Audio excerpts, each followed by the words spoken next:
Oh my God. Oh, that show sucked. So I had hot. the best. I had the best time there, though. Agreed. We're It was a great year. Keep in mind, we're you are sitting there. correct. We're standing. Me and my. So I bring my buddies with. I brought some buddies with me this time because they've never been to E3, and they were like, "Oh my god, this is gonna be so awesome." And I'm sitting there, and I'm standing there in line. We're in front of. We can see the Square Enix booth from the hallway, Hmm. and we're just sitting there. We're just sitting there, standing there, waiting there, standing there, waiting to get in. And all of a sudden, hey guys, you mind if I stand with you? And I look up, and it's Howard Lincoln. Oh, that's awesome. Oh, that's awesome. And I go, "Oh, hi, Mr. Lincoln. I'm Andre. Blah blah blah blah." He goes, I think I've seen you before." And I Oh, went, wow. "What?" I That's said, so "Well, cool. while you're here," and I just went into the mode. While you're here, I pulled out a notepad, because we had notepads back then. I put, "Hey, you mind if I get a little interview real quick?" And he's like, "Sure." He just wanted to be. He said he just wanted to be with the regular people. He's tired of hanging around with all these guys in suits. He just wanted to hang out with the regular folks. And Yes. Howard my Lincoln's the real dude, man. He was so awesome. He You was can so hate great. Nintendo. You could be like biased against Nintendo or be like, Nintendo, they're just serving whatever. Howard Lincoln was like, he's a really legit guy. Him and Tom Klaczynski, Oh, yes. Yes. From Sega. the most down to earth. I said, dude, you are the president of Nintendo of America. Oh my goodness. His I phone mean, overheated. it doesn't I get any just saw better than that. that. It doesn't We get any can better than that. And we just sat there and talked for like 20 minutes, Yep. and then and that was it. So here's the advice I give to anybody, not yourself, because I like Sonic. I was just happy. I didn't want to overload you with info. But when someone goes to one of these game Right. events, I'm like, plan on spending a lot of time. Now, I don't know if you smoke or vape. I don't, but I bring cigarettes all the time because because starting in 90, starting in 99, it was either 98 or 99 because there were two shows in Atlanta. Yeah. But starting then, uh, No, it's I 98. was 98. So I was smoking back You then said because 98. I was cool back then. But no, I was smoking, and so in 98 I met with like 14 of like my idols in the smoking area. I'm like, oh my god. So when it came to Los Angeles, I guess in 2000, I'm like, I'm bringing cigarettes every time, and I had stopped smoking at the like in that time because I just got married. 2001 is when I stopped smoking. So, but I still bring cigarettes every time because you go out into the smoking areas. I'm not even on the floor. I'm outside meeting with like the great like big names from Namco, big names from Nintendo. Like they're all outside smoking because they're all human beings.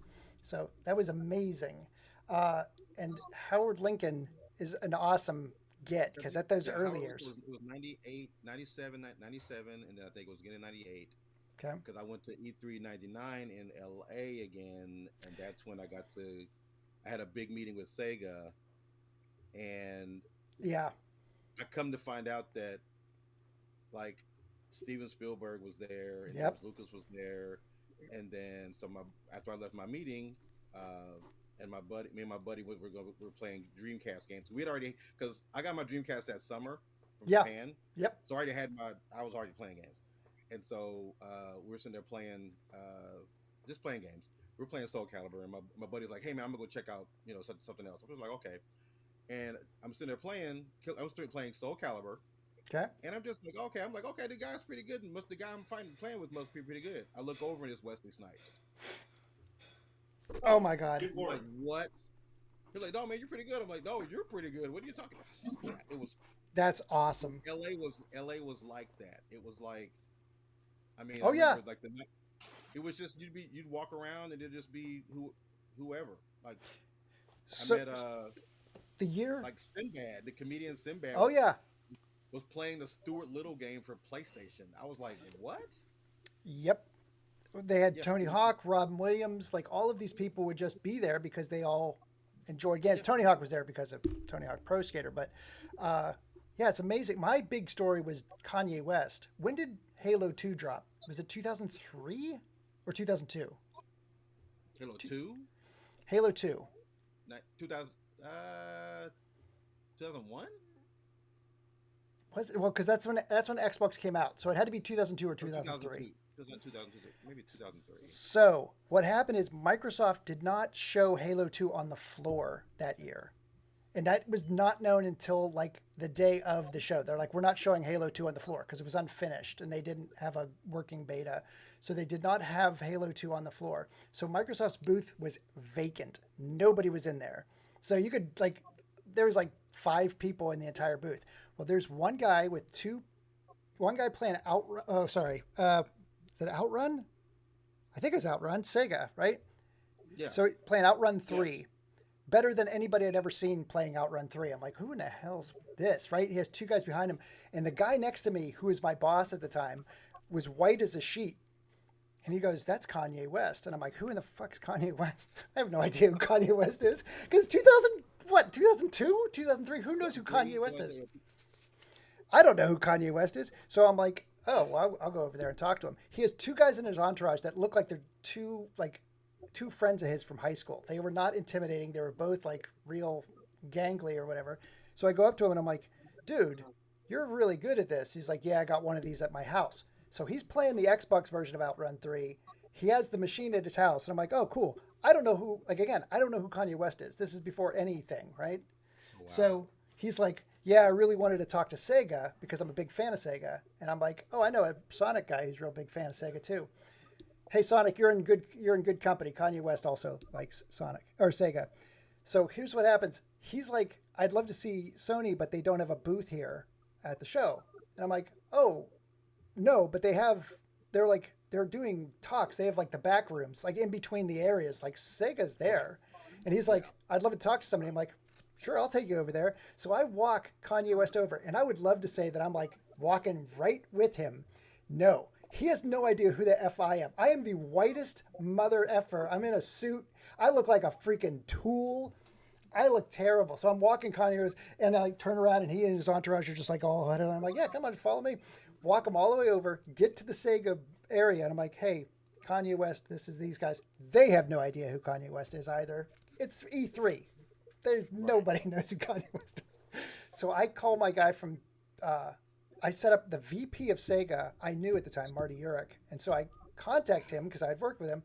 I'm like, hey, Marty, there's a guy here you're probably going to want to see. And I'm like, his name's Kanye West. I have no idea. And he's like, I'm really busy. And I'm like, okay. I'm like, well, I go, Kanye West, you can be here with Sega. I'll let you go. That was it. I just walked him to the Sega area. And again, that's a long freaking walk. That's like 12 to 15 minutes, that walk. Wow. And he was like, keep it a solid distance, come up, ask me a question, walk away. I'm like, okay. Well, as I said, since that point when Kanye West blew up, I have contacted Marty so many freaking times and been like, hey, you too busy for freaking Kanye West now? You freaking jerk. Freaking dumbass. You could have had a freaking line with freaking Kanye West in 2002. That's hilarious. That's the stuff that I loved at the show because that stuff happened. You have people who are really passionate about gamers or games. Kanye West is absolutely one of them. Like you'd run into people like, as I said, like Wesley Snipes or Robin Williams. They were all fans of games. Well, I think it was Link to the was it Link to? It was Wind Waker at the time. That would be.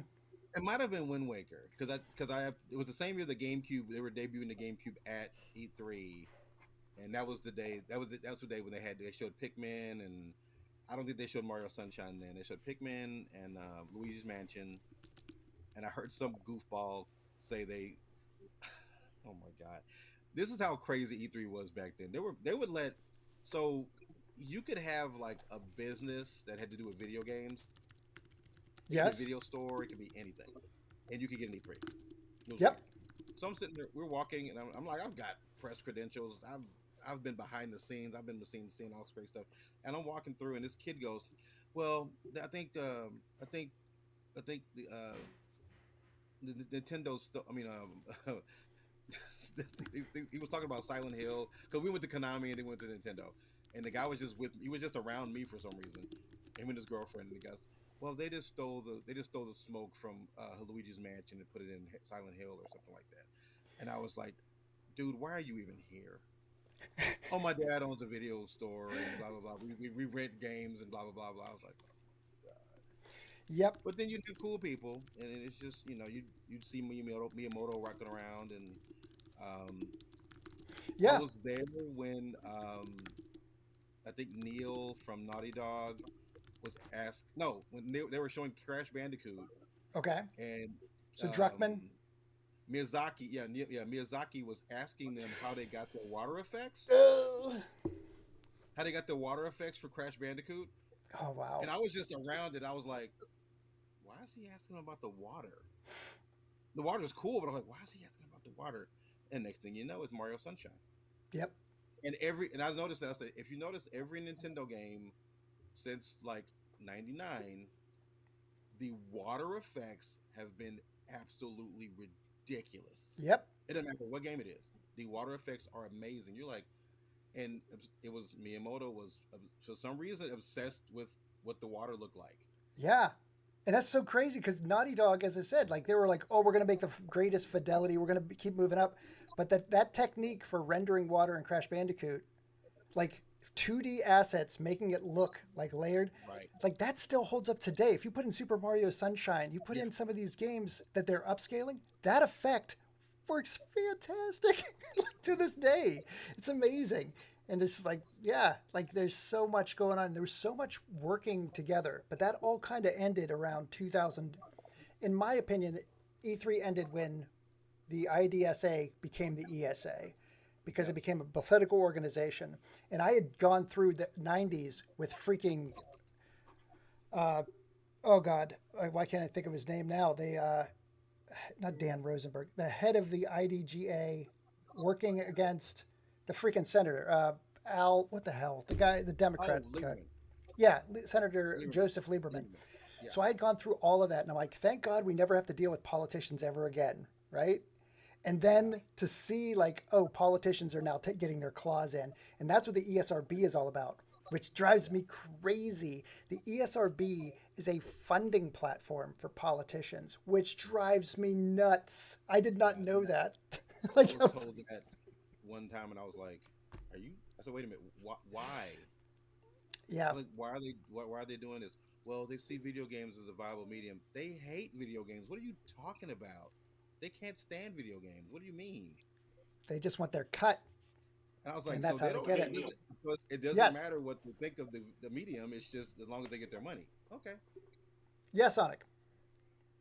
Now, of course, you recall, though, before the ESRB was implemented, Sega had its own rating system on its cartridge boxes. Very good. I knew you had the Sega lore. I knew you were going to come in with that. That's true. Like self-regulation. That was the solution, right?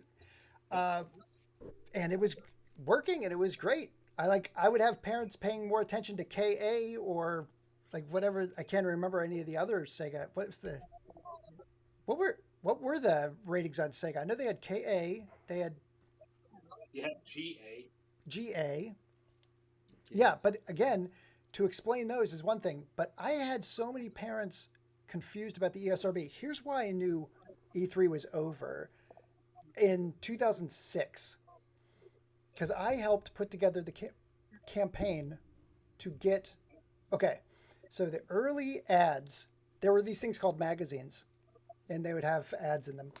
So the early ads for ESRB were rolled out, and they needed a store to shoot those games in. And it was earlier than that, it was 2003, 2004. And so I wound up opening the doors to Game Crazy. All of those ads for ESRB, the first ads were shot in a Game Crazy, thanks to me, because I was the one who opened that door for them. That's great. And I work with ESRB, and I'm not just like bragging that I work with ESRB. I'm so great. I had no idea what the ESRB was. I was like, oh, they're part of the ESA, IDGA. Didn't know. Well, I didn't get invited to E3. Game Crazy didn't send me to E3, and there's a reason. Because I was not one of the cool kids.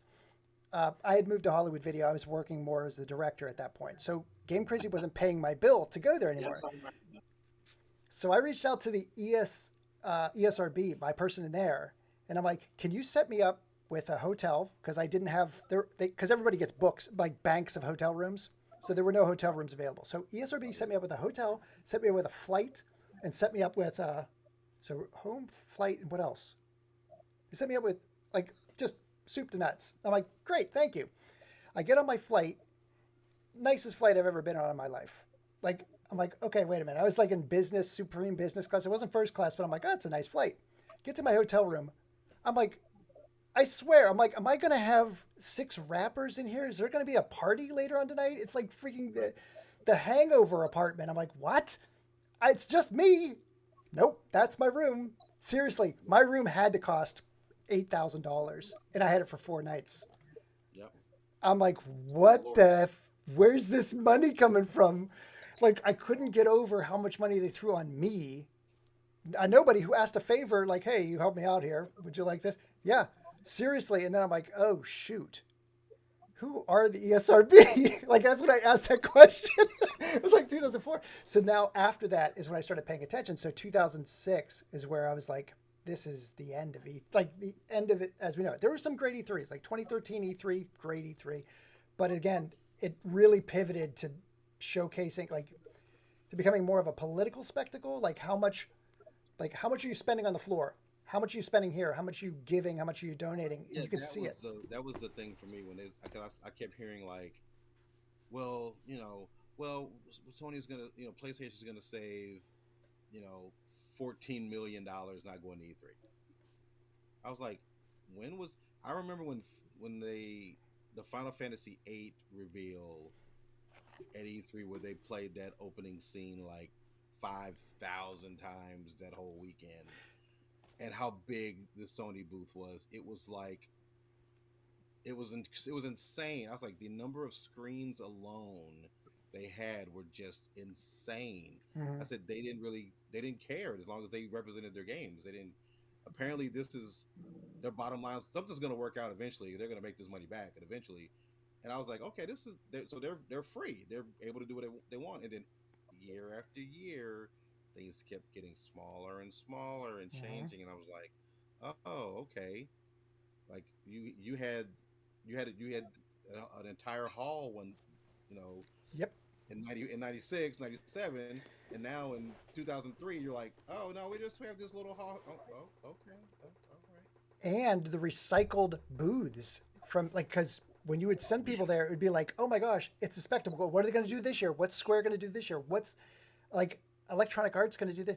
They were recycling their booths year over year because it was so expensive for them to do. They're just like, whatever, we just have to be here. So it went from an event to showcasing and showing off and being like this massive loudspeaker for the games to, shoot, we just have to do this. Like, we have to be part of this. And the more people that are working at the at the booths and stuff, that your reps that that you've been having meetings with for years, and it's just like they were having fun, and then now it's a chore. Yep, that was the big like, shift. That was a big shift. Are you at least getting paid well? No. Oh, but you just yeah. I'm like, okay, and they were like happy to talk to me. They didn't even want to leave. They didn't want me to leave. Right, because like, you were we're having fun. I'm like, oh, okay, that's cool. But I'm like, but I gotta go to another meeting. It's like, oh, well, hit us up later. We'll go out. Okay, we'll go out to a party or whatever. That's cool. Yeah. Yep. But it was like they were there to literally. I mean, it was work but fun, and now it became work, and then now it's a chore, and now it's like I didn't even want to be here. Right. Family coming to town. I didn't want to be. It's like, dude, you didn't have to be here. I mean, if you let me know, I'd have just canceled the meeting. You could have went home. I mean, So at CES, so here's the thing. You were initially saying, oh my gosh, I wish I could have represented, or I wish I could have had like a better plan or stuck to a plan. That's all first year jitters. That's all first year. You're going to have that year 2. You're going to have that year 3. You're going to have that year 8, 15. Every year you go to CES, you're going to feel the same way because it's like, it's overwhelming. And the cool thing about CES is that it's so much tech, right? So when you go next year, you're like, okay, I'll just focus on AR and VR. Where they're like, what, AR, VR for the home? AR, VR for the medical? AR, VR for pornography? You're like, no, this is good. It's still too big. It's still too big. Even when you silo, it gets so big, so quick. Now, but here's the thing. So as I mentioned in the email, I can address the forum here to share with them what I had written to you. Sure. Now, at the Las Vegas Convention Center, I had downloaded the PDF map from CES directly, Mm-hmm. and as it had shown at LVCC, you had the main halls in which the exhibitors would showcase the technology, and it really was grouped by categories. So you'd have your e-bike vendors over here, you'd have your video games over here, you'd have your housewares over there, and it made it simpler to navigate. And if it were someone like me who only wanted to cover specific technologies, I knew where to go and I was not as overwhelmed. However, at the Venetian, it was an entirely different story. From what I interpreted, what I had seen, uh, they did not group similar themes together. Instead, it seemed as though the more important the brand was, the more market share it held. They placed them in prime real estate where there was more walking traffic, so they Mm-hmm. could see those exhibits firsthand as you're entering the forum shops and getting to the different halls. So I actually got turned around in there. I downloaded a map. I looked at. You had halls A, B, C, D, and G. Then you had levels 2 through 4, which had additional exhibits. And these are actual floors. And level 5 is where they have the keynote speeches. So there was far more of it there than I could have handled on my own. But it was very frustrating how they had formatted the floor, because it made someone like me have to kind of jump through hoops to find all these exhibits instead of grouping them together as they should have been. Yeah, I can see that. And what sounds like, again, Ataka Man, you'll know this. One of my favorite things at E3 wasn't South Hall or West Hall. It was Kentia Hall. Because that's what Kentia Hall was about. Like that crazy, like innovative tech, like hydraulic Cantia. chairs. Yeah, Kentia Hall Yeah. was freaking fantastic because it sounds like that, like CES, where it's you got a bunch of vendors, they're grouped by category. You're like, okay, here's this, here's that, but you'll find something magical there, and it's all like in one space. It's Kentia Hall. It's like the people that aren't high enough to get, South Hall or West Hall space. But you're like, you went from the Las Vegas Convention Center, where it's like, oh, it's laid out, I got my stuff together, to the Venetian, which is like it's the same show. It's two different places, but entirely different, like maps and mechanics for how they're like orchestrated. It's crazy. Oh my God, they had Amazon. Amazon was devoted to its own floor space, its own ballroom, actually, Oh my god. where we were guided into there first before we were permitted to go into the main halls for the whole of the exhibitions. Good lord. So they specifically directed us to go into Amazon for all the Alexa devices, and once we filtered through there in security, we could get to halls B through D and G. So it was very interesting how they had kind of like herded us as sheep to go through that first. Yeah, that's crazy. It's like a ride at Disney. You're like, okay, everybody Oh, into this absolutely. into this room first, and we're gonna blow some hot air on you. And now it's Alexa. It's the Alexa device. You're like, I just want to go. I just want to get out of here. And a lot of people didn't. A lot of No, people it thought wasn't, it that wasn't without E3. its issues, as I had also mentioned in the email for those listening. There were some security issues while there. They seemed to Yeah. be more intent at the Venetian in making sure you're supposed to be there. In fact, I'd witnessed one gentleman show up. He was not dressed the part in business casual or otherwise, and he was wearing someone else's badge and credentials and got stopped immediately because they scanned all of us and they Wow. kicked him right out. I was like, okay, I'm glad I'm legitimate, so I kept on pushing. Then, towards later in the afternoon, I'm trying to get to the media lounge. They told us we couldn't go in. They had security specifically stop us, even though I had a media badge, would not allow us entry into that room. What room was that?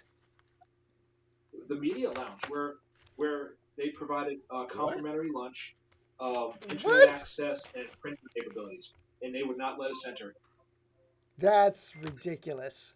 Wow. That was absolutely. That's where I Oh think. no, there were still a few people ahead of us who were trying to get in. So this is how I witnessed it. And you had a male and a female security guard, and they said, "No, you have to leave right now." And some of them say, "No, we're going to complain about this." Like, go ahead and complain. Keep on going. And I was like, "Wow, what did we do wrong?" Yeah, It's that's pretty bad. nuts. Like, what the heck? Yeah, I don't know if I've. I mean, I know. Shoot. Like if you have a media badge, you should be able to go into the media room. That's what you're there for. Like, because you're like, hey, There's a whole point. if you Absolutely. see something on the floor that you want to get out, here's a good place to get internet connectivity. Here's a good place to charge your devices. The fact that they'd be stopping you Oh, from that going was it. there, That's weird. yeah, really weird. And as I was explaining to Neil, that was exactly the issue because we were not afforded complimentary Wi-Fi just in the main ballroom in either convention center. So I was using the data plan, which of course is going to suck up all that service. I want to get in the media room to make use of the internet space, so I can send and receive my emails and keep tabs on everything. I didn't want to have to use my data, and every time I tried to log on the Wi-Fi, they would try to charge. Oh, for God's sakes! Again, Wow. It's silly. that seems like they lost a lot more on the F1 event than that seems like a Vegas problem more than an event problem. Oh no, I believe it. I absolutely believe it. Like, we got to make this money back somehow. We lost millions. Oh my gosh. Just the charging booth for your device, that was maddening. I was thankful to have brought a spare battery with me, but trying to keep up with filming a lot of the different exhibits. Oh yeah, you burn through a battery so quick. The fact that I had to sit cross-legged on the floor near a utility outlet to charge my device, it's like, oh my God, crazy. And then there's people joining me at that outlet because it plagued others as well. So that's your smoking circle. So instead of smoking, now everybody's just charging up. They're charging up. It's the same thing. That's hilarious. That's exactly what I thought of when I read that. And you're like, this lady joined me and we talked for a while. I'm like, yeah, that's how I met the people from Gold Mountain and Arna Venema. Nobody will know who those people are, but they used to work for Play Asia. So that's how I met the Play Asia folks. Okay. Yeah, because we were all sitting there. They were charging up their devices, and it was a kind of a twofer because they were charging up devices and smoking. So, but we wound up being in their recap of E3. Oh, that's another Kanye West. That was when Kanye West said George Bush didn't like black people. That was the year. So Play Asia's like, we'd like to do a joke on that. And I'm like, I don't know if that's going to play very well. Like, I don't want to be saying that. So they said it. So I was in that bit, but I was like interviewing, and then Play Asia came in and said, this guy doesn't care about, George Bush doesn't care about black people. And I'm like, oh my God, good Lord. That's hilarious. Yeah. So again, I'm super, super sad that you didn't get like water, refreshment, and I loved my favorite thing is I thought you worked for Game Fan, Sonic, because your breakdown. Oh shoot, Takaman, you'll know Dave Halverson from Game Fan and Game Fan and Play Magazine, two great magazines. He used to write these intros that were freaking straight up, like almost stream of consciousness, but he would just talk about the craziest things, and it's like, your letter was like perfectly like nailed the tempo and pacing of that. I thought it was great because you're like, and then I paid $27 for my food and boom, boom, boom, and like on to the next thing. I'm like, yes, that's the experience that nobody talks about at these events. They're like, I saw Nintendo and I saw this thing and I saw these games, and I'm like, I love people like, and then I had to wait 3 hours for a freaking bus. I'm like, that's awesome. That's the experience. Oh, yeah. Well, that's the thing. Somebody told me I should write a book about the E3 experience and all that, and I was like, you know what? Because the way we did it, the way I did it, because I was an independent reviewer. I was an independent writer. Mm-hmm. So I wasn't. I had my own news group that I started, but I was independent. So I would, we would go to the same Days Inn, which was right around the corner from the Marriott. So we would just ride the shuttle from the Marriott to go to the convention. And, I didn't have to pay all this exorbitant fees for hotels and stuff. My hotel was right around the corner from the big guys. So I just hung around with those guys and did all my stuff through there. And, we were talking about like going to the cafeteria and paying $9 for a burger, or going to the Pizza Hut Express that's in the convention center and paying like $8 for a person paying pizza. Like, what? Yeah, that's I learned that the first year, and then the next year it was like, oh, they have street vendors. Okay, cool. We'll go out there and get the street vendors, and then Yep. we get that, and then you learn that little trick. Well, I do Yes. like we talk a lot of guys. We talk about E3 and stuff. We're like, and I talk about Atlanta because I love the Atlanta E3s. I really did. They were the way they were organized was so much better than LA. It was ridiculous. You go to the Georgia Dome. That's where all the Kentia Hall stuff was. That's where all the accessories were. Where all the indie guys were. That's where all any peripherals, any of that stuff, all that tech was in there. And you'd go in there, and it's like thousands of people. You're like, whoa. I've played some of the most crazy indie games that never came out. So the companies went on. I don't know where, if you're like Oklahoma, Texas, I don't know where in the central time zone you are, but I'm from the Pacific Northwest and from Pennsylvania, so both areas. Atlanta killed me because I was like inches away from bursting into flames. That heat, I am not accustomed to. And and Sonic's talking about like Vegas temperatures, like it's t-shirt weather here. I'm like, oh, it really was. It really was. That's the stuff I'm used to, but like it would be Speedo weather for me in Georgia. Those years were like, and I think the floor, they just didn't have the air conditioning, or there was just so much power being drawn. So hot. God dang. That's all I remember from that show. But again, great years.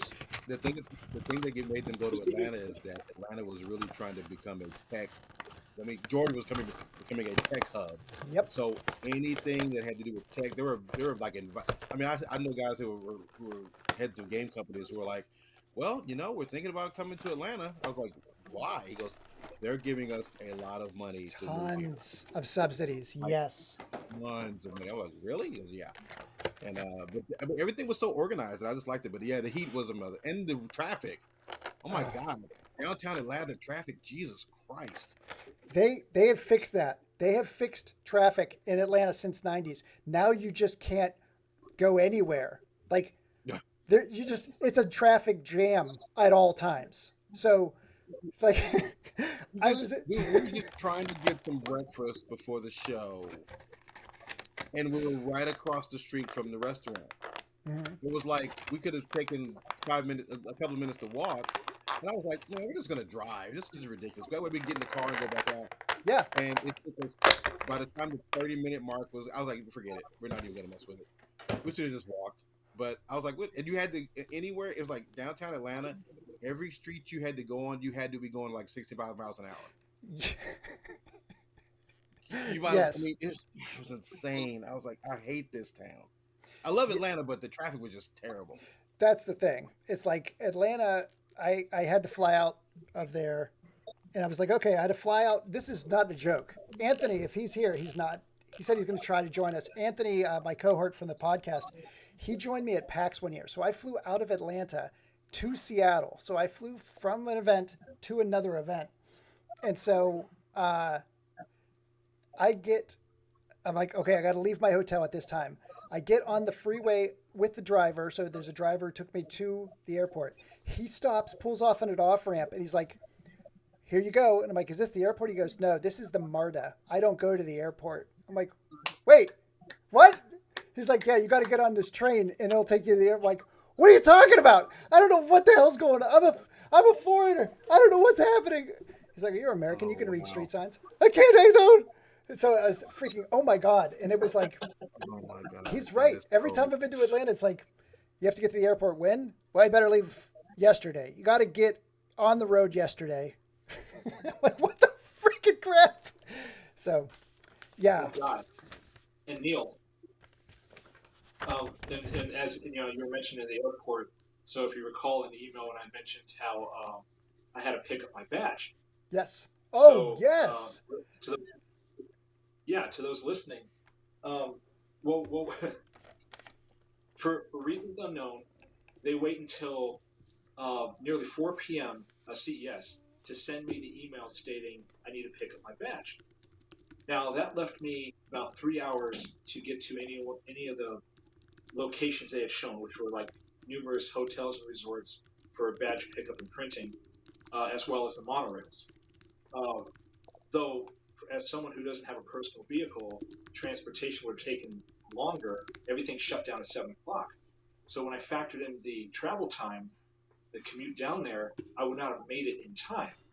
So the last option available was the Harry Reid International Airport for the badge pickup. That was going to close at like midnight. So that was fine, but it still took forever to get down there. And then realizing just how long the line was to pick up the badge because you had all the flights coming in for the exhibitors. Oh, it was crazy. So I was there for quite a bit. There was no way I was going to take a bus home. That's when I had to order a Lyft. And the rates were reasonable. And then it goes to the other part of the email where now during CES weekend, you're dealing with double, if not triple, the price for rideshare. Oh, because that's right. now they can get a chunk out of it. Right. So, yeah, so that was just not going to be an option. So I admittedly had to take the public bus back, and I wasn't going to pay those prices for the rideshare just because they charged more because of CES. Yeah, it's insane because I just got introduced to Lyft and Airbnb a couple years ago, and I'm like, oh my gosh, this is going to revolutionize everything. Like, I could get an Airbnb right off of Figueroa, and I can just get a Lyft everywhere I need to go. It only took 4 years for me to curse both of those places. Like, I hate them both. Yeah, like freaking, what is it called? Rush rates and stuff. I'm like, come on, man. I just want to get to freaking my hotel. I just want to get back. And you're like, $70. What? The last year I went to E3, I walked, I think, 9.8 miles one day and 12 another. Because I'm like, I'm not doing this. I'm walking everywhere. Because it's just crazy. Because it's the timing. That's what Otaku was saying. Like the timing of like walking across the street or getting a Lyft to go to a restaurant down the block. Walking, I will be there, or taking a scooter. We did take a scooter. And by the way, who was? Oh, it was Ernesto who wasn't drinking. I took my very first scooter ride in Los Angeles at E3. Hello. I took my. You just scared me. You just scared the crap out of my. I am a ghost. I am a computer ghost. I can see you. Woo! Yes, hello. So, yeah. So my first scooter ride was at E3 in Los Angeles. I had been to 2 parties, probably had about 6 drinks in me. And I'm like, sure, we'll get on one of those things. And I get on one, and I'm like, it got so real so fast. Where I'm like, okay, now it's like 3rd level of Mario Kart, and I'm against like, I'm like, oh my God, they're real cars driving real speed limits. And I'm sitting here like, I can't even walk, and I'm driving 35 miles an hour on the scooter. I'm like, I don't know how to stop this thing. I'm like, I'm going to die. This is how it ends. But, oh, it's horrifying. But again, it's still better than paying $75 to go 10 blocks in a Lyft. But here's the thing, right, is although I wouldn't, I would not give in to that. Of course, I was forced to pay the exorbitant costs for the food within the convention center. Because no way I was going to be able to go down to, like, say, some fast food place a couple miles away from the convention center. So, of course, I had to eat indoors. And they did have an outside barbecue pit, but they were wise to the game. They had any number of people showing up there, and it was not cheap. They had they were selling mainly pulled pork barbecue sandwiches for $16. Oh my Fries God! $6. And oh my God! I think like a bottle of Pepsi was like $4.25. I was like, good Lord! And that's not even inside the convention center. This is a separate entity that set up shop between the 2 halls to catch all the traffic. That's ridiculous. The $4.25 soda. Oh. Absolutely. I have the receipts. That is ridiculous. Oh, but so I mean, I relented from there because I was hungry, and walking the convention center for 6 hours, absolutely I was going to spend those prices. Right. It's a captive audience. They've got you right where they need you. The only place you'll get really cheap food at a convention is like a new convention, like TwitchCon, like, a smaller type convention where uh, the convention won't have the cheap stuff, but the street vendors won't know that there's an event. So you get to pay the regular street vendor prices. Right. But anytime Right. there's a big event, like what is it, Bumbershoot in Seattle happens at the same time as PAX, like the prices go up like 3x for everything. It's so ridiculous. But aside, talking, please tell your wife I apologize. I didn't mean to terrify. That was my daughter. Oh, your daughter. I'm sorry. Yeah. Tell your daughter You're I mixed her up for your wife. I thought you would have a wife who was severely young. I don't know. No.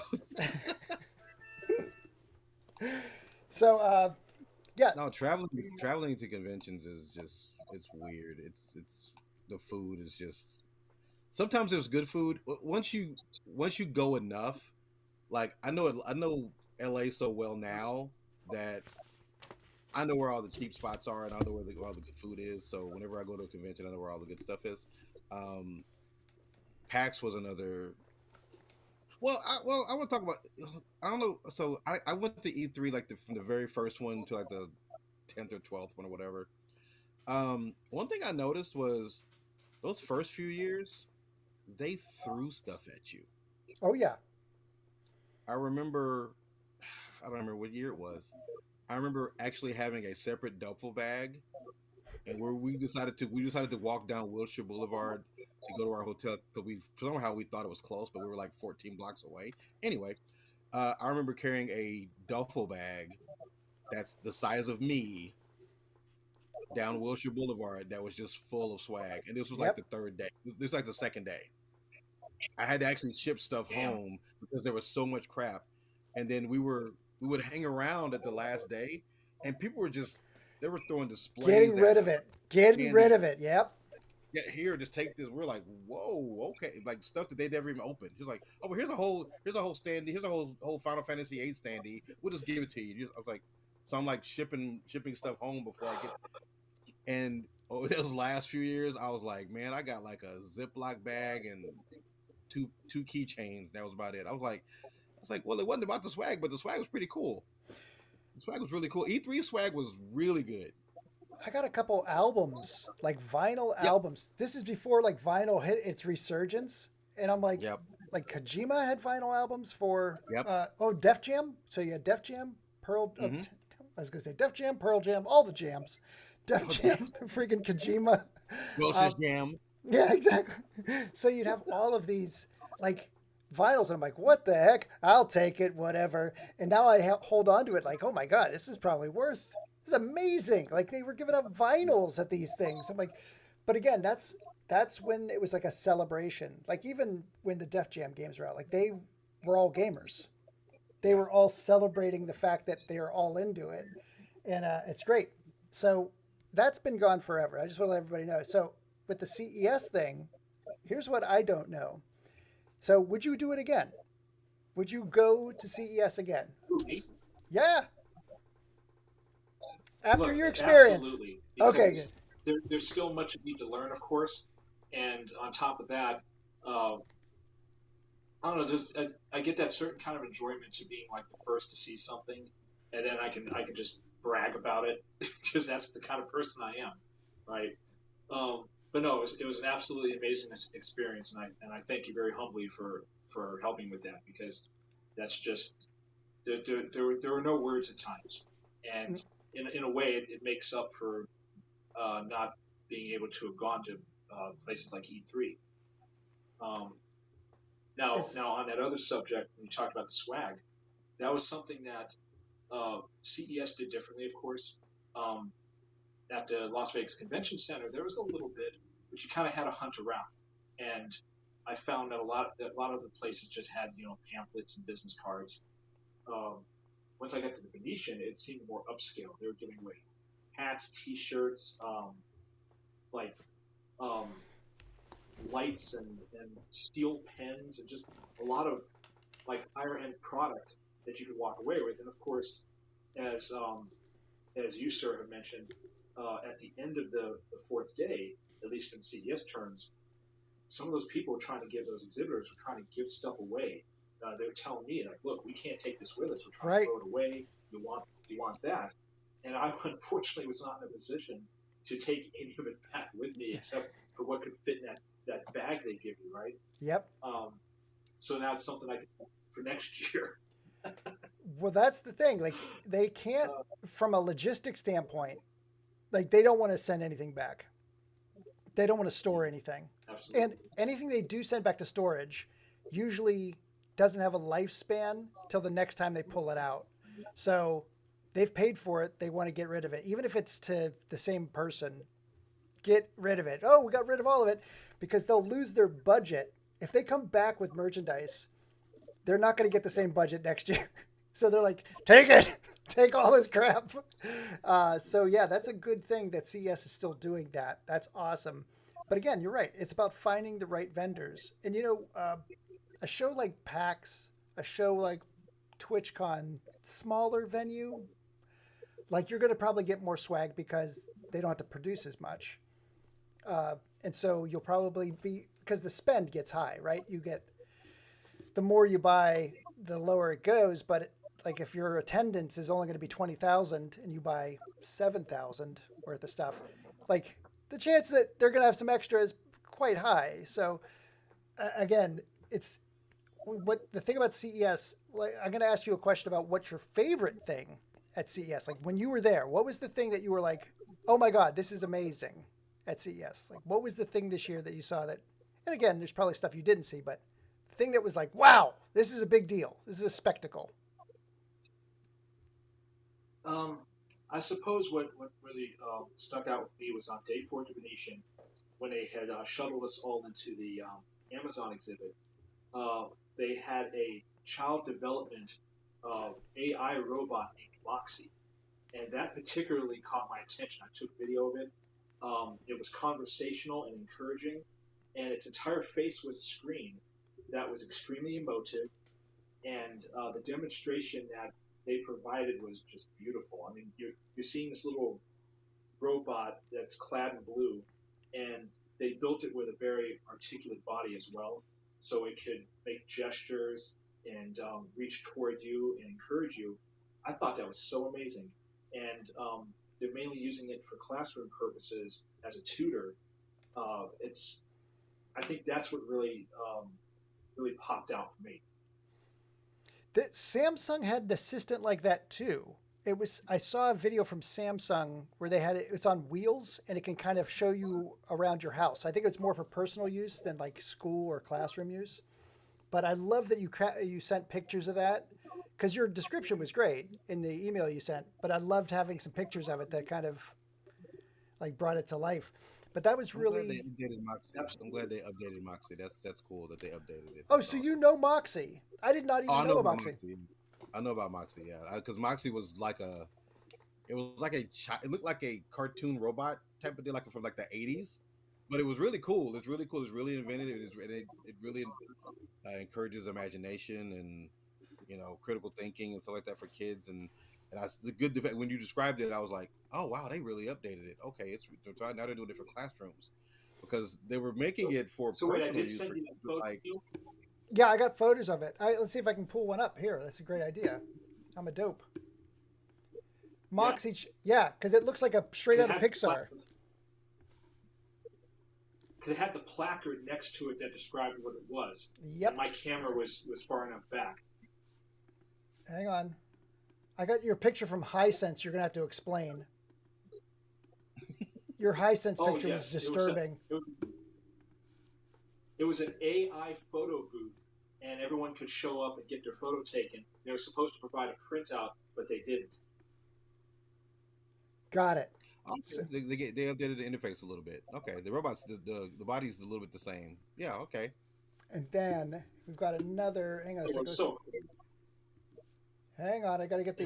It's insanely cool. You would probably be able to submit enough on that photo to get the QR code.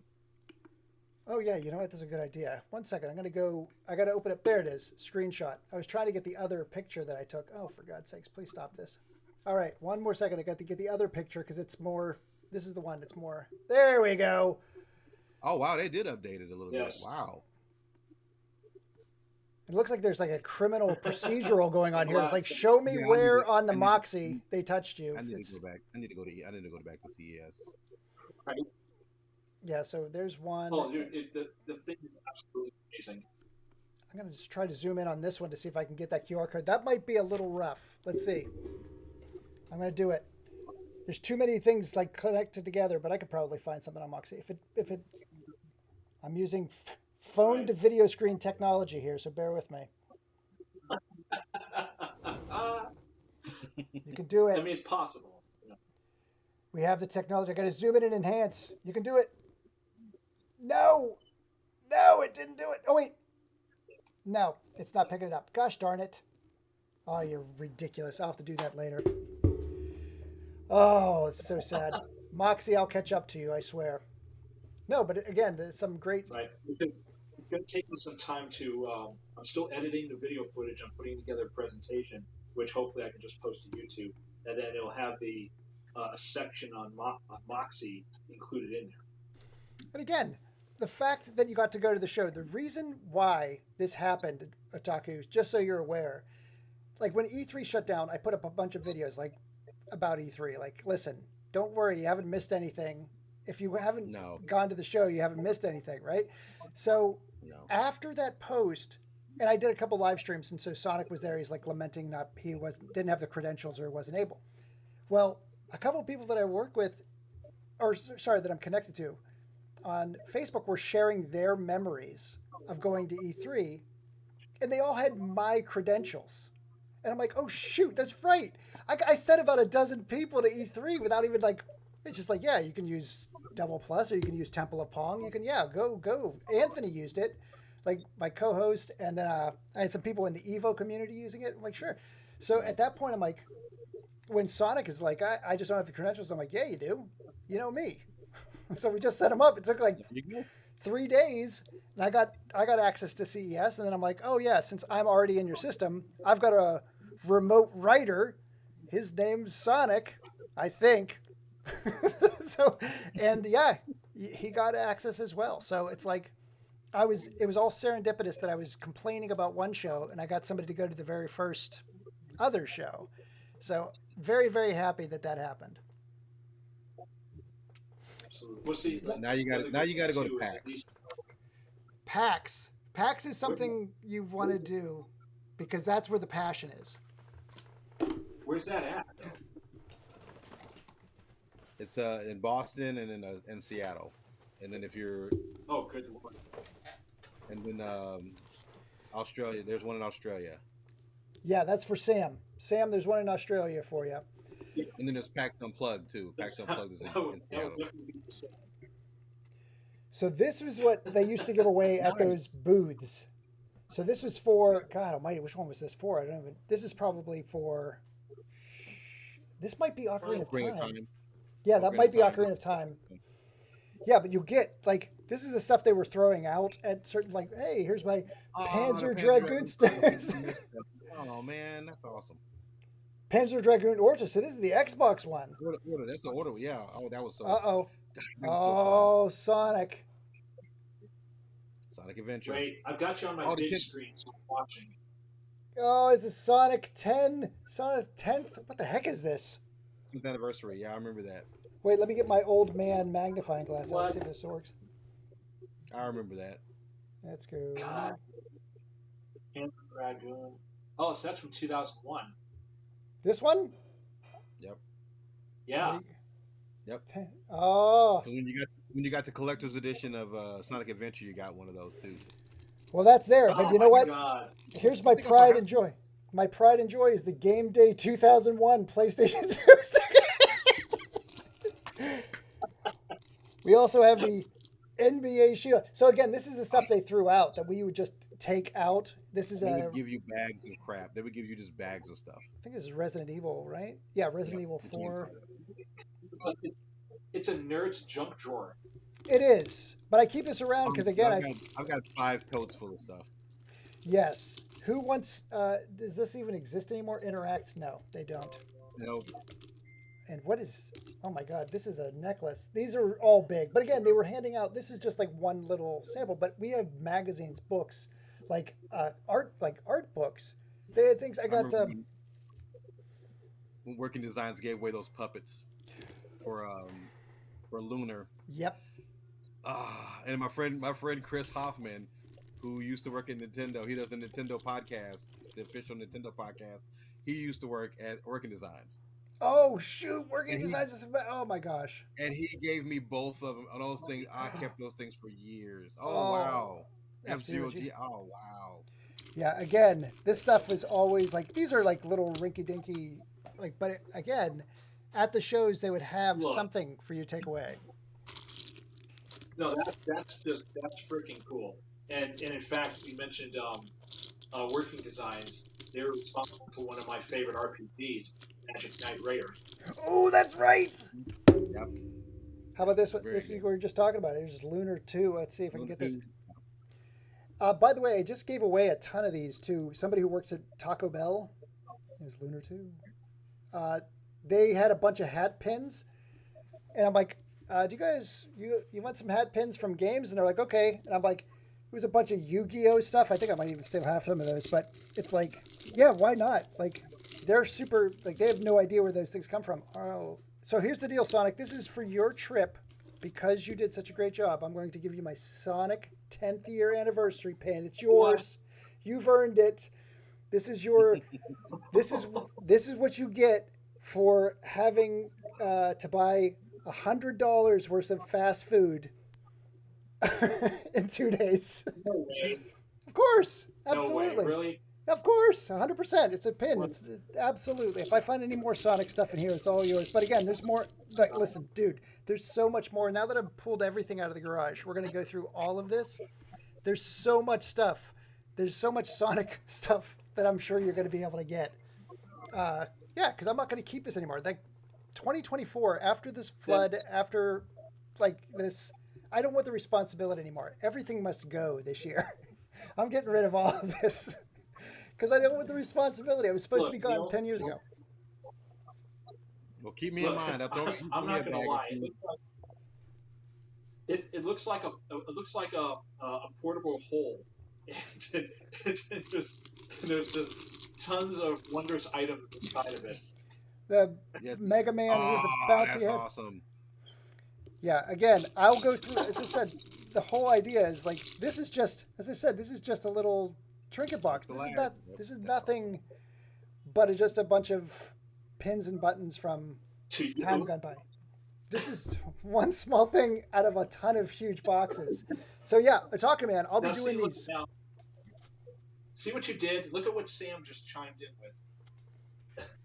I'm jealous. I love Sonic Adventure. He does not love Sonic Adventure as much as the real I Sonic. remember Sega was giving away the so they weren't giving the collector's edition of the game, but they were giving away the boxes. They took the game out and gave away all the trinkets and stuff in it, and they were giving those away at Sega. Oh wow!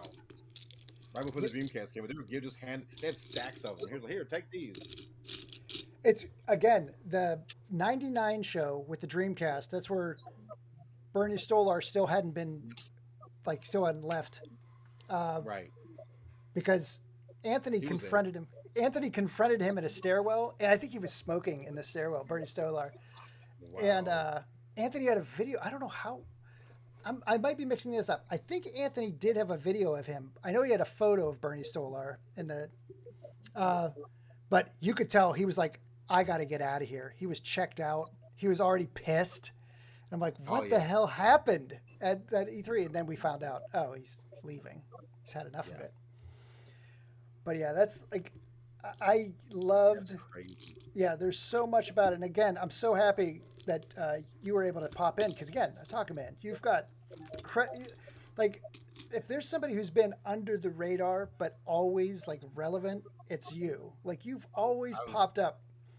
I was talking about somebody about that the other day. They were like, so did you ever meet the guys from Game Fan and EGM? I said, no, those are like some of my closest friends in this business. We would go to we would have Bomberman tournaments and stuff, and oh wow, it would be, and then we would go. I remember E3 we'd go to I always hit the game because Game Fan was never inside the booth; they were always in the parking lot. Yep. And we would go hang out with them, and oh man, I remember hanging out with ECM and Dave and Oh yeah. Oh man, it was so much fun. And then Dan Shu and all the EGM guys and Terry Trickman and I'm trying to. He runs the Midwest Gaming Classic Oh for. shoot. Yeah, I've lost touch with a lot. So Anthony was more connected to Game Fan. I was more connected to Next Generation Next Generation now. because that was my path. I was going to be the editor at Next Generation until I realized number one how much they were going to pay, which was nothing. Which I still was going to do it. I was still was going to do it. Oh, yeah. But then I met with the head of Future. So I interviewed with Chris Charla, Tom Russo, and a bunch of other people there. And then I wound up talking to the head of Future Publishing, and he was a Steelers fan. And I'm like, I'm from Pittsburgh. I got this in the bag. And he's like, yeah, anybody can write a good review about a good game. I'm looking for people to write good reviews about a bad game. And I thought it was a test because this is Next Generation magazine, right? I'm like, well, you're not going to get that from me, sir, because I have integrity. And he's like, we don't need integrity. We need sales. We need advertising. And I'm like, oh, well, shit. That sucks. I'm like, I'm not going to take that job, but that's my boss. Yeah, that was. So Neil. Yes. While you two are speaking, I'm going to grab an old magazine I'd like to show you guys on camera. I think you'd get a kick out of it. Great. All for it. All right, I got to put this aside. Talking Man, as I said, I got a ton of memory stuff to go through, which might resonate with you. I found a Capcom pillowcase that I got. It had like Resident Evil. I think it had Code Veronica on it and Mega Man something. I was like, whoa! I couldn't believe I kept this. That's awesome. Like Code Veronica, Mega Man Legends. What else? It was a whole bunch of Capcoms. I was like, whoa! This is awesome. Yes. What is this magazine? So, gentlemen, Sam. If I can show it up on the camera well enough. There we go. Oh, wow. Hang on, blowing it up. June 2000. Whoa. Goodness, I haven't seen that thing probably in 20 years. Wow. That's crazy. I have quite a collection. So when you mentioned Dan Shu, there's a whole article in here on him.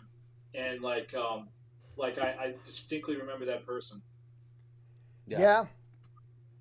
And it's crazy. Like the biggest things that I remember at these, let's see if you're still there. Hang on a second. I got to find if this guy's showing up. Hang on. Oh, I see you. Hang on a second. You're behind.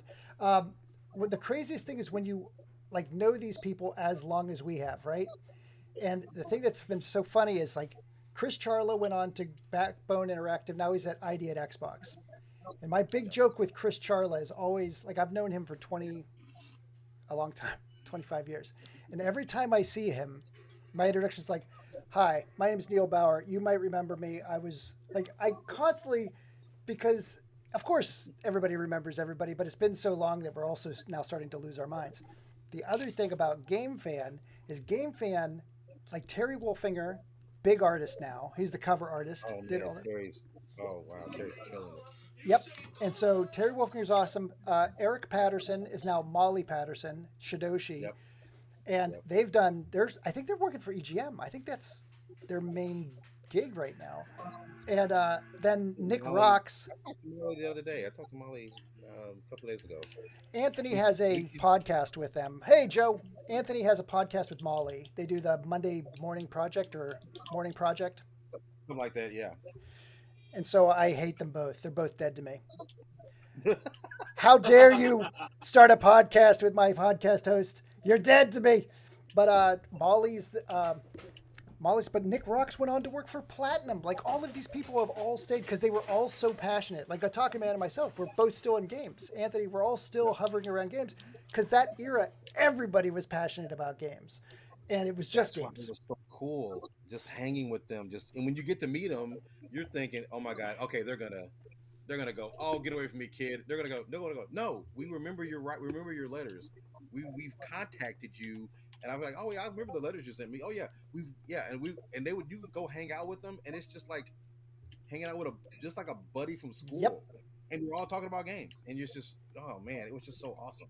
Because you had connective history with them. Because you're like, hey, I like these. Like the thing that blew my mind about, I think it was Game Fan, is that they would trip over themselves to capture the highest quality footage on 16-bit or like 32-bit architecture, and it's like that level of nuance of like video games are kind of niche, but now you're like, we're talking about capture materials and we're talking about the highest quality that can be converted to print.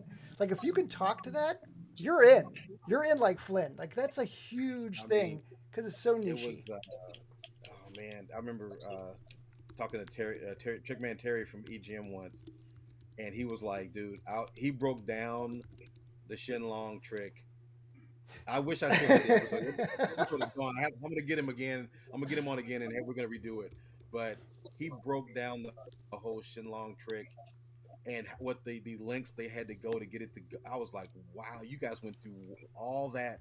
I mean, there was no cut and paste. There was none of that. You had to literally cut it with scissors and paste it with glue and copy it and do all this. Oh, it was crazy. That's And old graphic design. he broke that down. And then, like when I Oh, was talking to EGM guys, they broke down how they did all their stuff for EGM and for Game Fan. I was like, how did you get those high res pictures? It was just they broke it down. I was like, whoa. Yeah, it's It was amazing. crazy. It's just crazy how they did it. Yeah. So we've got someone like Markiplier. Oh, ready for this? Arconis brings up Markiplier. I've got the funniest Markiplier story because I was at a Games and Music Festival in California in 2016, and I knew who Markiplier was, but he was headlining the event. It was a charitable event. So I said, hey, Markiplier, because he was getting food in a cart. What is it called? Like what's the name of the burger? In-N-Out Burger. There's an In-N-Out Burger cart there. So he's there with another influencer streamer, and I said, hey, my son really loves you. I'm like, I don't. I think you're an asshole. No, I didn't say. He's like, he's a super nice guy. So I'm like, my son likes you. He's like, do you have his? Is he there? Do you have his number? Or I'm like, yeah, I can call him. And I called my friend, or called my son, and my son was with one of his friends who wasn't really nice, didn't treat him real well. And so he was there with his friend who treated him like crap. And I'm like, hey, Niles, somebody wants to talk to you. And it was freaking Markiplier. And his friend is like, I'm like, yeah, like, it was like such a great dad moment of like, oh, this guy, we're just having an In-N-Out burger. But yeah, the friend was like, oh my God, this kid knows Markiplier. Markiplier's calling him on his phone. I'm like, oh yeah, that was good. I don't still have contact. I mean, I could access Markiplier, but I don't have straight up contact with him. Anyways, yes, Sam. I was gonna say, you're talking about Markiplier. He, no matter how big he gets, he always stays grounded. It seems it's one of the few YouTubers who gets big but stays grounded. And like people like PewDiePie, who became so full of themselves, and What about Captain Sparkles? I don't know, or not Captain. Sorry, not Captain Sparkles. I mean, oh wait, oh God. Markiplier and Jacksepticeye. Jacksepticeye. How is he? Jacksepticeye. I think I saw some on him the other day. It depends on the what he's doing, because some videos he can be a bit obnoxious with some of like the plugs, and he's got his own coffee brand now, and it's constantly plugging it, and you kind of get annoyed after a while, don't you? Yeah, again, everybody's got something they're shilling, something they're selling. But again, I knew that he did some stuff with Child's Play. That's how I knew Jacksepticeye. He was doing some, I think it was Given Tuesday or Thankmas or something like that. So that's how I introduced. I mean, it was in the Five Nights at Freddy's movie, apparently. Oh, seriously? Oh my God. It's called Top of the Morning. Top of the Morning coffee. I've heard it's very nice, but... Yes, what can I do for you, Sonic? No, I want to say welcome back, Sam, to the video. I'm glad your phone is not overheated. It's on fire. It's going down again. My phone is charging, but it's going down, and I'm stressing over it now. I'm looking at like, don't go off, don't go off. This is I'm, one of many. Don't worry. This is just one of many. Hey, Sunflower, who joined. Uh, Again, we're going to No, do this more than once. It's good. This is just a test, more like But see, stress testing. now we got to do our bonus. so, Yes, Arconis was in for a short time. yeah, he was. I think so. I was going to say, Sorry, Sam. Go for it.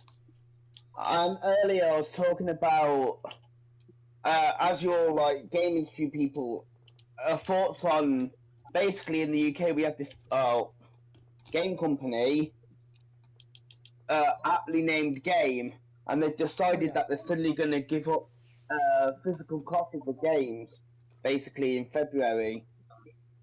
Yes. And I just don't think that's a viable option because everyone goes in for their 3 for 20, basically. You get 3 for. But everyone goes in for not just new games, but old games, but they never kept, like, after a certain generation. So they used to have 360s until recently. And it's like, Yes. and they just moved into loads of sports shops, but it seems like this might cause them to have a downfall. I don't know if your thoughts on that. Well, I just posted it because it's the same here. Game in the UK is the same as GameStop here in the United States. I don't know. Yeah. It's kind of like. I don't think it's gonna do. It's not going to be. It's not going to work in their favor. But here's the thing: it was Future Publishing and Imagine Publishing. So the U.S. had 2 publishing houses. I think it's kind of the same, where Game and GameStop are kind of the same company, maybe. I think. Right. GameStop is more like GameStation, which got bought out by Game because they were the competition. But GameStop used to sell all like the retro stuff. Yeah. So same timeline though. It says as of February 22nd, 2022, GameStop no longer accepts trade-ins for these. But also, I think the latest news that I saw was that, hang on a sec, GameStop is going to, hang on a sec, it's from All Filters. Oh, shoot, Tools, give me a second, past week. So, what GameStop's doing now is GameStop themselves in the U.S. especially is not going to stop selling physical stuff. Okay. They've gone back to, now they are accepting. You can trade anything retro now. You can take anything now. You can trade anything now. Okay. Yeah, the difference is Nintendo. Now the big box stores in the U.S. That's where the problem is. Mm-hmm. Best Buy has now taken out all physical media. Yes. I thought it was just movies and movies. I thought it was just movies at first. Nope, they take it's games too. Yeah, Target, the UK is Target doing and the Walmart are same. still selling games. Target's actually they have a new ad campaign about we are going to be your gaming headquarters. So I'm like, okay, that's cool. I don't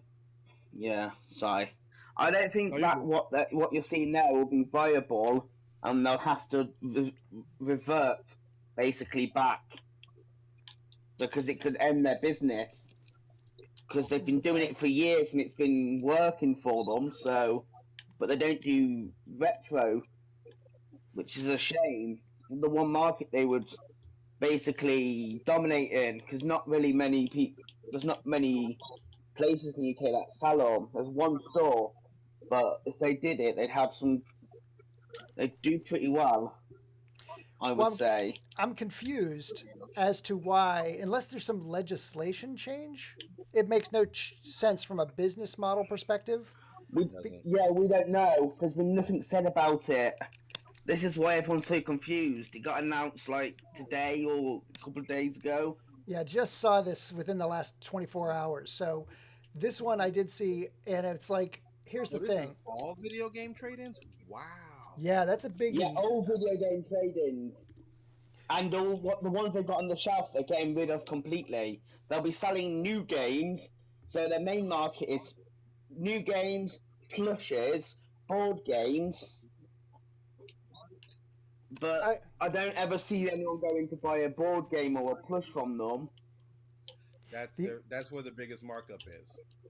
The biggest Yes, markup is in action figures and toys, and and there's some used stores games. here in the Midwest called Vintage Stock.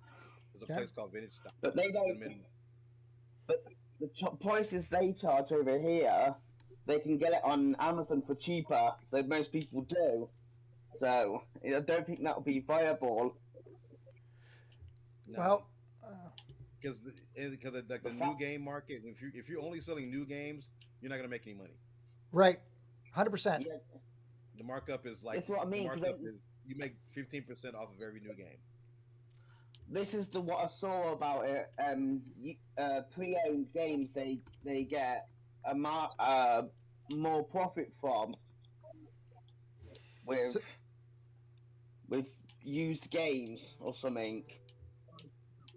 so my thought is this is one of two things. My brain, the way it would think, is that this is a legislation issue where like game trade-ins now constitutes like a pawn shop or something where it's now you can't take in physical product without being classified as like a different designation.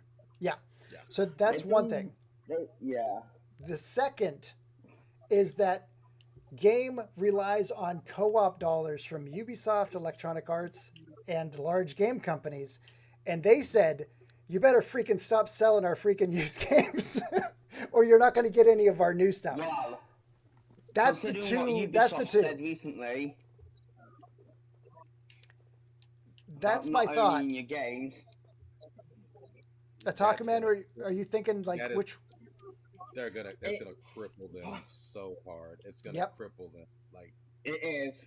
the good thing about retro stuff It's is possible. they have to determine what the term retro is. So if it's Yeah. if it's a 20-year-old game, Ubisoft and Sega and Nintendo, they're not worried about those old games. They're not worried about those, but they're worried about the PS5 game you just traded in or the PS4 game you just traded in. They're worried about that, but they're not worried about anything past 20 years. They're not worried about that. So a lot of that's what I said about GameStop before. They're gonna have to go back to retro. Yes. Oh, sorry, I just shut up. They don't even sell. They don't even sell 360 games at this point, and Wii games. They've stopped selling them. Basically, previous generations they stop every time there's a new generation of stuff. Basically, it's that last But- generation is gone from the shelf. But here's the thing. But the games, it's just a Yeah. weird thing because they've made some weird they've made weird moves over the last few years. Like put their. Oh, I just realised I'm very zoomed in. I'll fix you. I'm fixing you in a second here. For some reason, you're on the wrong hall. Here we go. There we go. I got him. We're good. He's perfect now. They started putting their stores in I don't know what it is. Basically, sports clothing stores, Hmm. which was also a very weird move by them. Well, I'm wondering again if it's not legislation, it's pressure from somewhere else. Because here's the thing: if you have a way of bringing in old product that you can sell at 3 to 5 times X, and what's happening with WATA games and the used games market where it's overinflated, you would want to continue to take in as much used product as conceivably possible. The fact that they're not tells me there's Neil, two forces. Yes, Sonic. So, can you imagine what would happen if someone were to take a CIB Panzer Dragoon Saga into one of those shops? Who's going to say no? Right. They'll give you 50 bucks. Exactly. Here you No, go. that's real. That's We have- real. I've asked. That's real. They might give you 200 bucks tops, maybe. Yeah. Some places try to give you the least they can and then charge the most, but we do have another store that sells like retro stuff. Like they've got basically the market and they sell everything from every generation and some reason DVDs, but they don't seem to sell. But they still continue with it. This is we have Retro Game Trader here, which is absolutely, we have two of the most killer stores out here. This is, hang on a sec, I'm almost positive. Retro Game Trader, Oregon's largest retro game store. Oh, you can see this? Yeah. I've heard about them. These guys I've are seen insane. a place. I've seen someone go to their store and it is insane. Yes. So this is like Super Potato of the US, and this is in Beaverton. But we also have Next Level Arcade. Like, I'm very fortunate. Next level. Really good. Oh, have you been? Oh my God. I can't wait. Next level is dope. I love Next Level is absolutely, it I says, can't wait to go back there. oh, well, you come out to this side of the country, you let me know. We'll get you taken care of.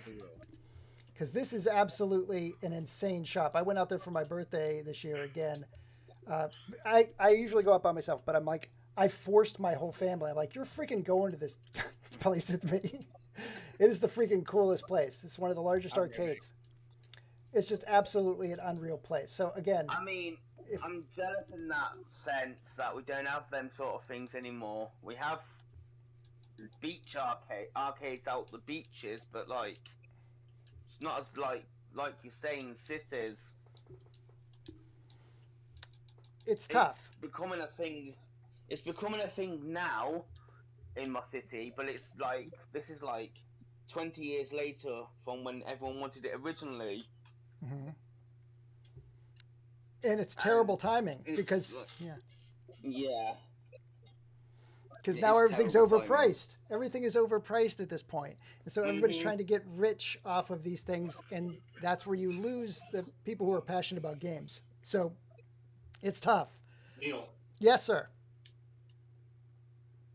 So in here in Las Vegas, I would suppose that our brand is Game Repair. Okay. And it's a humble shop. They ended up having like I think 3 main stores in the valley. Yeah, it's called Game Repair. But back in the '90s, we had places like Funko Land, Electronic Boutique, but many of them had gotten taken over and bought out by GameStop. But we still have our Game Repair. Yeah, I got a story about that, of how that happened. Oh, no, Funko no, Land. it's bad.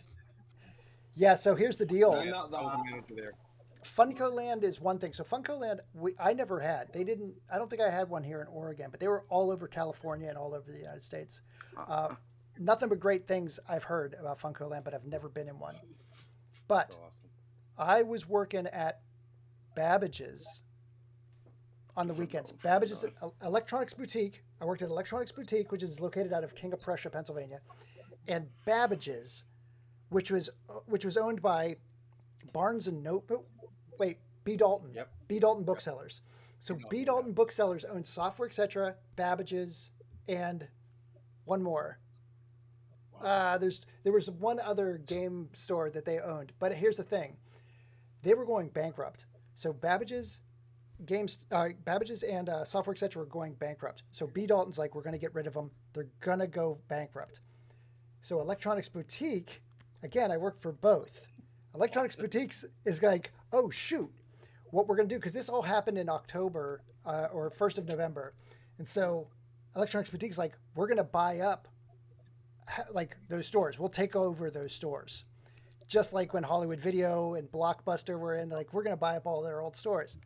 Well, Electronics Boutique effectively assumed they were going to own Software Etc. and Babbage's stores. So they cut their inventory, their distribution in half for their stores.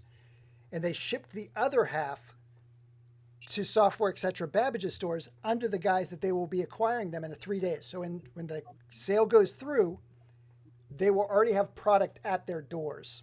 So the employees stay the same. They're just going to have product, because Software Etc. and Babbage's they were terrible. They had no product in their stores anymore. They couldn't buy anything because they were already going through this problem. Right at the 11th hour, following the weekend, the second in command at B. Dalton formed his own LLC and bought Software Etc. and basically spun it off of B. Dalton. And Electronics Boutique's like, well, shoot, we sent that product over. Dighton had already shipped it. Dighton Distribution had already shipped it. And Software Etc. was given the order to sell whatever product. We'll sort it out later. So Electronics Boutique that Christmas of '98 halved all of their sales because they had given all of their product or half of their product to Babbage's and Software Etc. for free. So then that's when that huge like Electronics Boutique just tanked after that. They never recovered. And that's when the new umbrella, GameStop, came in and took over all of those. All of those stores, the second in command at B. Dalton. So here's why I've been trying to do a story on that. And I think there is so much illegal crap that happened at that time. Like nobody wants to talk. Like I know that story happened. Barnes and Noble was tied into that too. Yes. So the thing is, I talked to the head of. I was working at EB Games when that happened. Oh yeah. So you would actually, yeah, you were in the thick of it. So the crazy thing is that I tried to talk to Dighton Distribution because they were the ones who told me the story. They are not going to be on record. They want no part of that. The people at Electronics Boutique in King of Prussia, they don't want to talk about it. And the people at Barnes and Noble, I wound up, the guy is like, his name's Silvio or something, or he's Italian, but he's super high level. He's like a multi-millionaire. He lives in an island. He's like 90 years old. So I reached out to his daughter and I'm like, I'd like to talk to you about this. She's like, about the game stuff? No, it stopped communication with me. I'm like, what the fuck? Hey, what is going on here? Like, why? There's like something really bad went down and nobody wants to talk about it. So everything I have is speculation, but I think it's just like there was a lot of corporate malfeasance going on.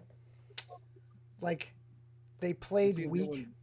Yeah. And then when EB Games got all that, and then Barnes and Noble, I think Barnes and Noble they had joined them or something. Because I know that we could go to Barnes and Noble and get discounts. Yep. With our employee number. And yes.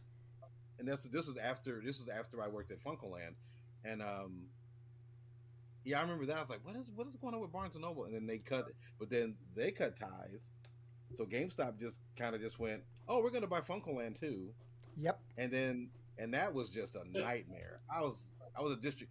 My buddy was a district manager, and I was like, what are we going to do? I ran all the stores in Memphis. So I was taking care of all the stores in Memphis. There was like 6 stores in Memphis.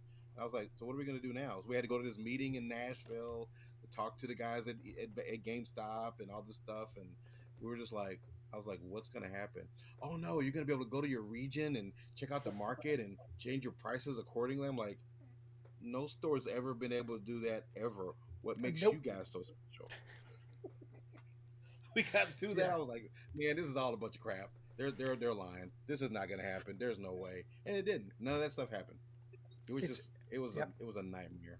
Yes. It was a freaking terrible thing that happened early on, like 99, 2001, like in that window. Like so much upheaval. And you're right. B. Dalton bookstores owned Software Etc. and Babbage's, and Barnes & Noble had ties in with Electronics Boutique. You're like, why are all these bookstores popping up? And who's going to buy books online at this Amazon.com? I'm not going to buy books online. There's like a million bookstores out here. Oh, shoot. Everything happens through publishing and books, apparently. Because that was, man, it's a crazy era. So that's funny. I did not know you worked at Electronics Boutique, but I got an offline story to tell you about Electronics Boutique. One of my most embarrassing moments, as it's definitely offline. But hey, Neil. Yeah. It's funny too because it was actually, I think it was Electronics Boutique because they sold items other than games. I used to go there and buy Dragon Ball Z VHS tapes. Oh. Yep. That's cool. They didn't go to Suncoast? Suncoast Video? Yeah, no, and the whole thing about Suncoast, that's a whole big thing too. Oh shoot. I don't know if you're investigating that. That's a story. It's a torrid tale. It's a terrible tale. Really? I was like, it was like it's known, but I was like, what happened to that? Because you was like, they were there, and all of a sudden you didn't read about them going out of business. All of a sudden they just vanished. Everything under that was Suncoast, On Cue, Sam Goody. Oh, Sam Goody, yeah. They were all under the same company, and all of a sudden they were there, and all of a sudden they went poof. Shoot. But Suncoast, I distinctly remember them too because we have the Meadows Mall and the Boulevard Mall. There used to be a Suncoast in there, but as I was Yeah. saying to Neil earlier, I watched the decline of Funcoland, Oh, Suncoast. Now that you mentioned that perfectly reminded me. And Electronics Boutique, they all became GameStops. And it was crazy.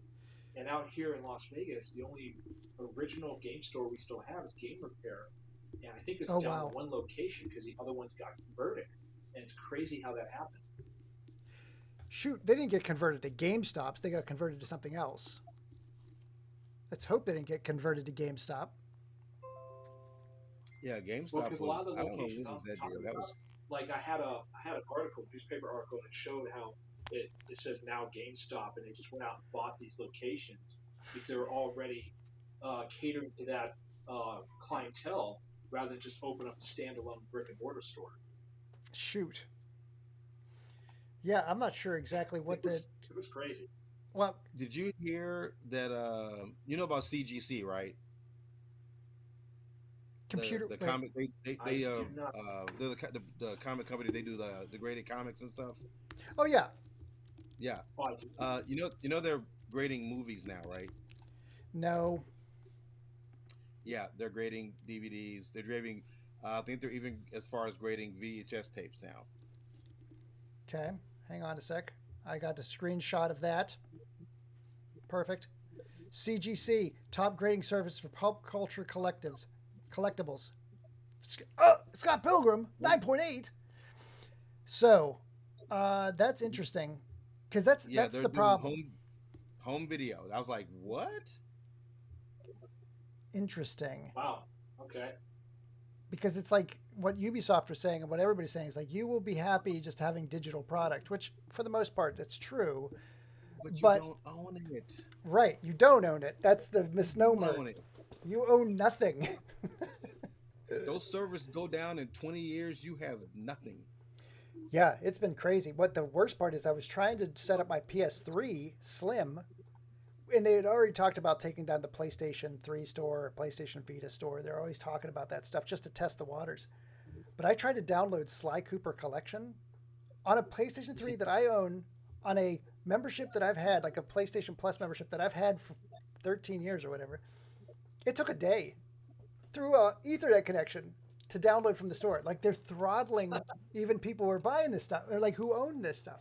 So I just put my physical media in. I'm like, thank God I still have this. But that's what it's going to be like. You're not going to have access to anything. So No. that's just ridiculous. Oh, Sam. Sam's 2 a.m. I forgot he's in freaking UK. It's 2 o'clock in the morning. He stuck it out though. Good job, Sam. This is Yeah, crazy. yeah, they have it's cgchomevideo.com. Oh my God, I just put my face up. Hang on a sec. They just have a whole thing now. It's crazy. CGC home video. Okay.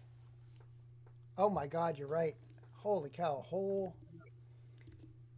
grade. Oh my God. Fast forward the value of your collection. Is that a VHS? Oh my Lord. VHS. They do VHS. Yeah, it's insane. It's insane. That is crazy. Holy cow. Where? Oh shoot. All right then. I'm not sending my stuff off to be graded for God's sakes. I wouldn't send it off. I saw that. I was like, nope, I'm done. Yeah. We're gonna get all the VHS tapes that ever were. Buy them all now. Just buy them all. No, it's Get out of here. That nonsense. Well, I will, as I said, I've got, I will sell, if CGC or Wata Games wants to buy my game collection, $250,000. Anybody else wants to buy it, it's going to be significantly cheaper. I just can't, it's crazy. I have a couple people who have disposable income, and I'm like, you can buy the whole thing, just take the whole thing off my hands. But they're going to immediately turn around and try to get a return on investment on it. So I'm not going to sell it to freaking some jerk who's going to turn around and try to screw people over on it. Just like I want to, yeah. So as I said, it's kind of become an albatross where I have all of this crazy stuff. I tried to donate it. You missed this, Otaku Man. I tried to donate it to Carnegie Mellon University a couple years back. really. And I was working with Jesse Schell, who went on to do Shell Games, but he used to be the Yeah. yeah. So he was running the Carnegie Mellon games department, and so he was like, "Yes, yeah, we'll take all your stuff." And I'm like, "Awesome!" And because I would have a name at Carnegie Mellon, it would be like, Right. yeah, Neil Bauer benefactor or double plus or whatever the heck it is. I'm like, "This is great. I'm at Carnegie Mellon," and then he moved on to Shell Games. Like he started that up that summer and handed the department over to this other person who was like, "Yeah, just send us your games." And I'm like, "Well, no." Jesse and I were working on this. He's like, "Well, you'll send them over." I'm like, "No, time out. It's going to be at least like it's going to cost like $3,000 freight to send these things out." He's like, "Well, we can reimburse you." And I'm like, "I'm not going to trust the freaking Carnegie Mellon's going to do this. Like, you have no idea what's going on." Man. Just wish I give me could your take it all. give me your games. I'll take good care of them. I'll put them in a good place. You lying sack of crap. I don't trust you at all. Anyways, well, my dogs. No, Go for it. I don't know. It, there's a place in Texas that I know. There's a video game museum in Texas I know that would probably do them justice. I have to see. I don't know. I'll have to hit you up. I'll have to let you know. I know a couple of reputable companies that'll take care of them. Yeah, and I'm going to go talk to a retro game trader and see because my interest is more or less preserving or like not even like because again I've got buttons, I've got toys, I've got like all of these crazy things. It's not like I just want to. As I said, if I can give it to if there was somebody who won the lottery and I'm like here's a instant game collection. There you go. That'd be great. Oh, But yeah, my that'd wife's be like, you should sell them on eBay. I'm like, dude, that's like a full-time job. And then I already did that that. would take too long. That would take Oh. too long. Dude, I had 2 Resident Evils in the red tins that I sold on eBay. I sent them, all beautiful. They came back. They're like, these were all defective. It was I know exactly what happened. It was another game store who had defective product. They took mine and they sent back this freaking garbage version. I'm like, so I reached out to eBay and I'm like, they are doing this swap thing. They're like, what are you going to do? That was their response. I'm like, I'm not selling on eBay anymore. Wow. It's freaking ridiculous. All right. I do have to get going. I got 2 dogs that are desperate for food that they're an hour. Yeah, I gotta go to a fast food spot to go get my kids some food. They're dying. They want fast food. I'm like, okay.